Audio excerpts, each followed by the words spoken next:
So in guided reading, we started using bookmarks as a strategy. And basically what it is I was reading through Kate Roberts and Maggie Roberts' book about teaching tools that can be used.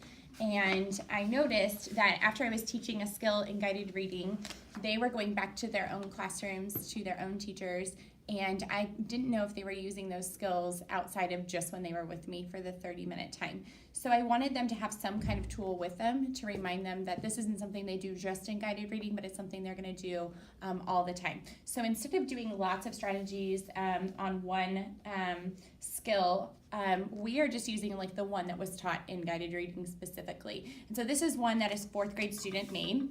And basically what we were doing is thinking about if we're going to do that first read at the end of it, we should be able to identify the main idea in 4th grade. And so just breaking it apart into like topic, breaking it apart into the repeating idea, and then how the author feels about it, and then putting it back together. And then we're able to see that students are using this to create their main idea statements as they're reading. This is something they can keep with them when they're reading nonfiction as well in their classrooms.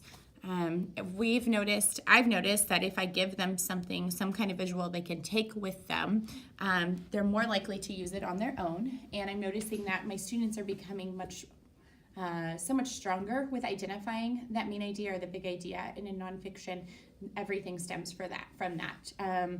We've done it as well with fluency, attack the word. So, come to a word, attack it, read it smoothly, again, like you've always known it. And so they keep their fluency bookmark with them as well to remind them that when they come to those struggling words, they need to follow that process and then keep going. Honestly, the kids love making the bookmarks. We make them together. It makes them feel like they're the teacher, and it's their own anchor chart that they can keep with them. They take ownership of it, and Co's so helpful in laminating them for them so that they can keep it with them all the time. So that's Bookmarks.